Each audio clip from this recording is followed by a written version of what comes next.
Hello students, मैं हूं Ranjit Kumar. SP विद्यापीठ में आपका स्वागत है। स्टूडेंट्स, आज हम प्रकाश के परिवर्तन के नियम के बारे में जानेंगे। प्रकाश के परिवर्तन से रिलेटेड बहुत सारे टॉपिक पिछले वीडियो में हम बता चुके हैं। अगर आप पिछले वीडियो नहीं देखे हैं तो जाकर पूरी तरह से देख लीजिए, तब पूरी तरह से ये टॉपिक जो है समझ में आएगी। तो चलिए हम प्रकाश के परिवर्तन के नियम के बारे में बात करते हैं। देखिए, सबसे पहले हम इसको एक बार फिर बता दे रहा हूँ। परिवर्तन का मतलब होता है, अगर कोई प्रकाश है कहीं से आ रही होगी, जरूरी नहीं कि किसी एक ही दिशा से आ रही होगी, कहीं से भी प्रकाश आएगी और चमकीली सतह पर, चमकता हुआ जो सतह रहेगा, एकदम चिकना सतह रहेगा, उस पर पड़ेगी तो वहां से रिटर्न हो जाती है। इस क्रिया को हम प्रकाश का परावर्तन कहते हैं। मतलब प्रकाश किसी दिशा से आती है और चमकीली सतह पर पड़ती है और वहां से रिटर्न हो जाती है, तो इस क्रिया को क्या कहते हैं? प्रकाश का परावर्तन कहते हैं। इस क्रिया को होने के लिए एक स्पेशल नियम होता है। उस स्पेशल नियम के बारे में हम बातचीत करेंगे इस वीडियो में।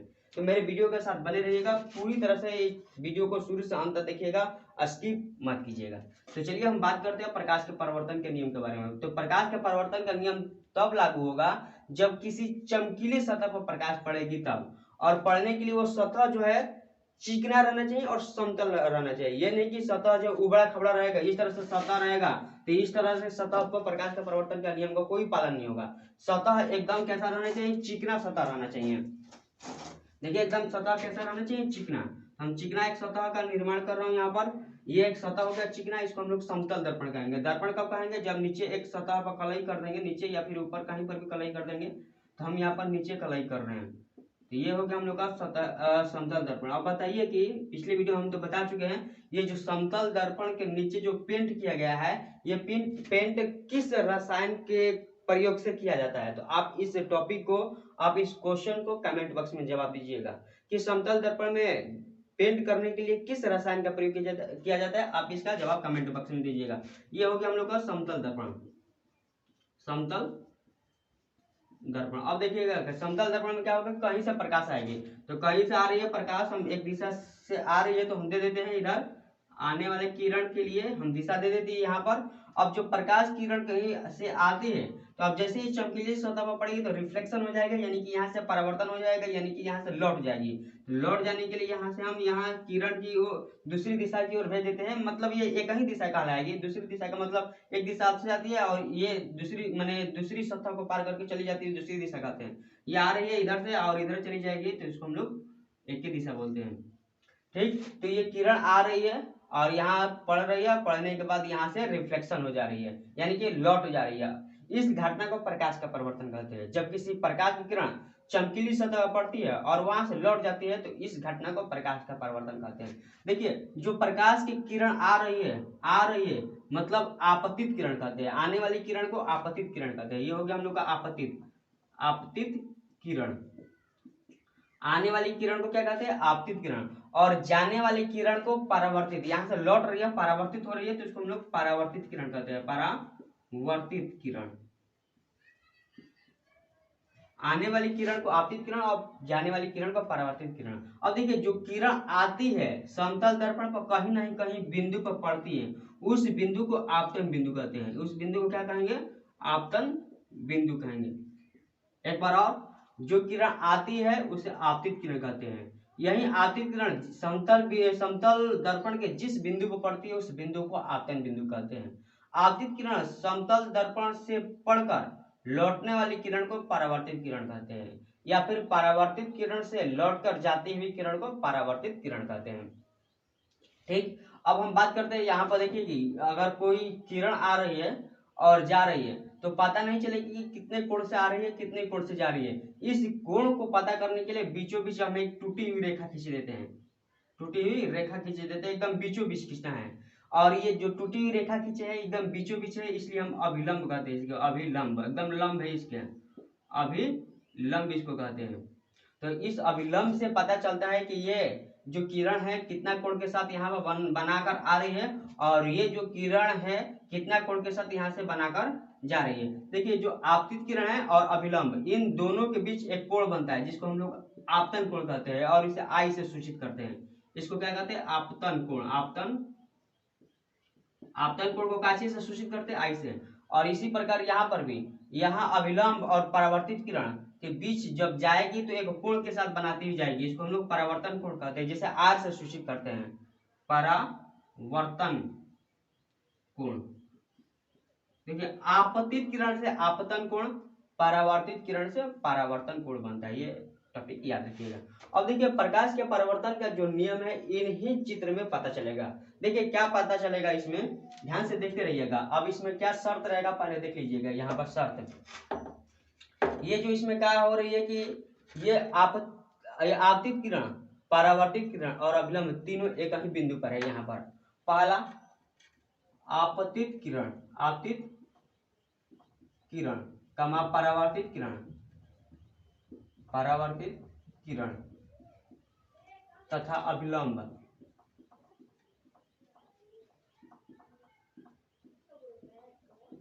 तीनों एक ही तल में होते हैं। तल में सतह, तीनों एक ही तल में होते हैं, ये हो गया हम लोग का पहला नियम। अब दूसरा नियम की बात करते हैं। ऐसे जो प्रकाश के परिवर्तन के नियम की अगर बात किया जाएगा तो इसके प्रकाश के परिवर्तन का दो नियम होता है। तो पहला नियम तो हम लोग जान लिए, ये आपतित किरण है, ये परावर्तित किरण है, ये अभिलंब है, तीनों कहाँ पर है, एक ही तल पर है, यानी कि एक ही बिंदु पर है। और दूसरा देखिए कि जो आपतन कोण है यहाँ पर बन रहे हैं आपतित किरण और अभिलंब के बीच आपतन कोण, और परावर्तित किरण जो परावर्तित किरण और परावर्तन अभिलंब के बीच जो परावर्तन कोण बन रहा है, मतलब ये आपतन कोण और परावर्तन कोण जो बन रहा है इसमें क्या एक शर्त रहती है, जितनी कोण के साथ आती है उतनी ही कोण के साथ रिफ्लेक्शन हो जाती है। यही प्रकाश के परिवर्तन के नियम है। मान के चलिए अगर 30 डिग्री कोण के साथ अगर आपतित किरण आ रही है तो यहाँ से रिफ्लेक्शन जो है 30 डिग्री कोण के साथ ही होगी। ये नहीं कि 30 डिग्री के साथ आएगी तो 40 डिग्री हो जाएगा, 50 डिग्री के साथ आएगी तो 50 डिग्री से रिफ्लेक्शन होगा, 60 डिग्री से आएगी तो 60 डिग्री से एकदम रिफ्लेक्शन होगा। ये एकदम परफेक्ट नियम है, जितने कोण के साथ आएगी उतने कोण के साथ जाएगी। यानी कि कोण आई, ये कोण आई, कोण आई यानी कि आपतन कोण आई और परावर्तन कोण आर आपस में बराबर होते हैं, तो बराबर के साइन दे दिए है। इसको हम हिंदी में लिखना चाहेंगे तो आपतन कोण, आपतन कोण परावर्तन कोण के बराबर होते हैं, कोण के बराबर होता है। तो प्रकाश के परिवर्तन के दो नियम है, पहला आपतित किरण आ रही है, दूसरा परावर्तित किरण जो जा रही है, और तीसरा अभिलंब जो एकदम बीचों बीच है दोनों के। ये तीनों कहाँ होते हैं, एक ही तल में होते हैं या फिर एक ही बिंदु पर होते हैं। दूसरा आपतित किरण जितने कोण के साथ आएगी उतने कोण के साथ परावर्तित किरण हो जाएगी। तो आपतन कोण और परावर्तन कोण हमेशा बराबर होते हैं। ये टॉपिक जो है प्रकाश के परिवर्तन में बहुत ही ज्यादा इंपॉर्टेंट है और इस टॉपिक का हमेशा न्यूमेरिकल पूछे जाते हैं। तो इस टॉपिक में, इस वीडियो में हम न्यूमेरिकल के बारे में भी कुछ बात कर लेते हैं। तो ये आपतन कोण और परावर्तन कोण हमेशा बराबर होते हैं, तो इसी को हिंदी में लिख दी है आपतन कोण परावर्तन कोण के बराबर होते हैं। तो उम्मीद करता हूं कि जो प्रकाश के परावर्तन के नियम होगा, ये परावर्तन के नियम को आप अच्छी तरह से समझ पा रहे होंगे। और इस टॉपिक में, इस वीडियो में थोड़ा इसके न्यूमेरिकल के बारे में बातचीत कर लेते हैं। तब तक इस वीडियो को स्क्रीनशॉट ले सकते हैं।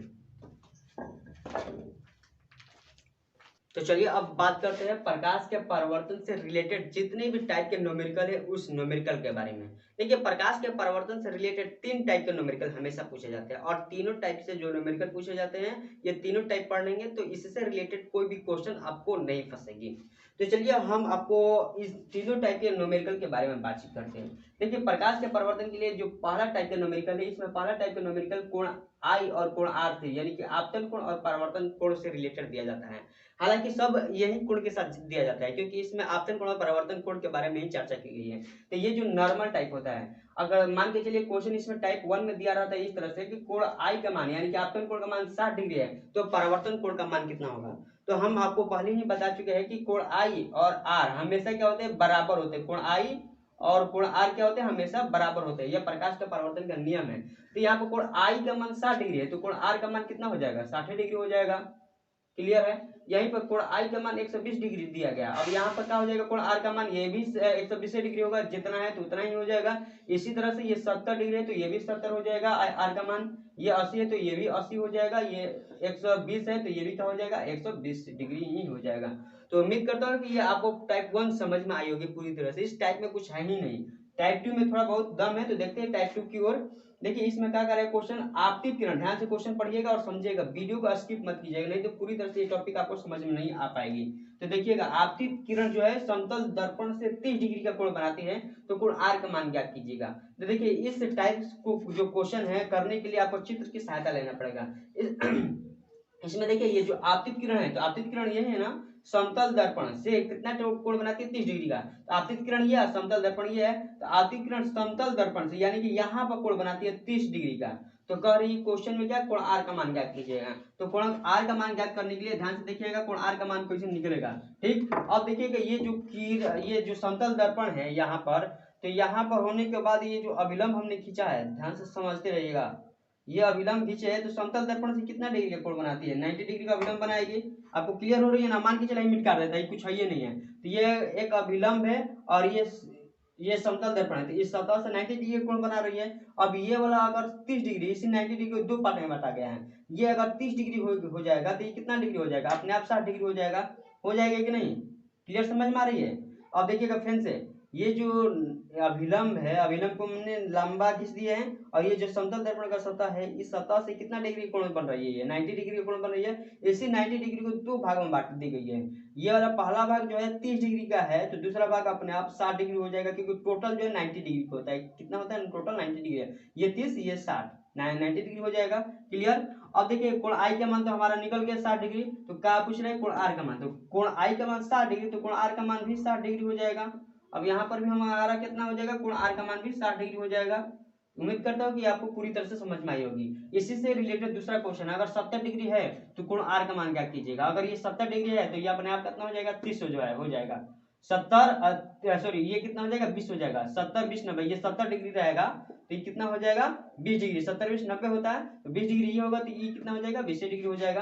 क्लियर। टाइप 2 आपको क्लियर समझ में आई होगी। अब हम बात करते हैं टाइप 3 की ओर। देखिए इसमें क्या कर रहे हैं क्वेश्चन, आपतित किरण समतल दर्पण से 70 डिग्री कोण बनाती है, तो आपतन कोण आई और परावर्तन कोण आर दोनों का योग कितना होगा। तो बहुत ही नॉर्मल क्वेश्चन है, इसको हम पूरी तरह से पहले मिटा देते हैं। अब देखिए यही समझने का प्रयास कीजिएगा, एकदम बिल्कुल समझ में आएगी। अब देखिएगा यही क्वेश्चन है कि आपतित किरण, जो आपतित किरण है समतल दर्पण से 70 डिग्री का कोण बना रही है। ये जो कोण है कितना डिग्री का बना रही है, 70 डिग्री का। ये कोण कितना डिग्री का, 70 डिग्री का। तो कह रहे हैं कोण आई और कोण आर का मान, यानी कि कोण आई प्लस कोण आर का मान ज्ञात करना है। वाट, ये जो कोण आई है, कोण आर का मान ज्ञात कर देना है। देखिएगा इसमें क्या होगा, ये 70 है तो ये कितना हो जाएगा, ये 70 है तो ये टोटल तो 90 डिग्री है, ये 70 है तो कितना हो जाएगा, 20। 70 20 90 डिग्री होता है, तो 70 20 कितना हो जाएगा, ठीक 20। तो ये हो जाएगा अब 20, तो ये कितना हो जाएगा, 20 हो जाएगा ना ये वाला, तो 20 ये भी लिख दिए। अब देखिए कोण आई और आर का मान निकलना है, तो कोण आई का मान 20 और कोण आर का मान कितना हो गया, 20। तो 20 20 कितना हो जाएगा, 40। तो ये हमारा निकल गया मान, कोण आई और कोण आर का मान कितना हो जाएगा, 40। इसी तरह से इसमें 90 डिग्री का मान दिया गया है, यहाँ पर कोण समतल दर्पण से 90 डिग्री कोण बना रही है, तो कोण आई और आर का मान ज्ञात करना है। तो ये 90 डिग्री का टोटल अगर बना रही है तो 0 डिग्री हो जाएगा, 0 डिग्री हो जाएगा ना। 0 डिग्री अगर होगा तो ये भी 0 होगा, तो 0 0 0 हो जाएगा। तो उम्मीद करता हूँ कि ये टाइप के जो भी न्यूमेरिकल है प्रकाश के परिवर्तन के लिए आपको पूरी तरह से समझ में आई होगी। इसी तरह से हमारे वीडियो को बने रहने के लिए आप अगर चैनल पर नए हैं तो हमारे चैनल को सब्सक्राइब कीजिए और अपने दोस्तों के पास शेयर कीजिए, और मिलते हैं नेक्स्ट वीडियो में। धन्यवाद। तब तक स्क्रीनशॉट ले लीजिए।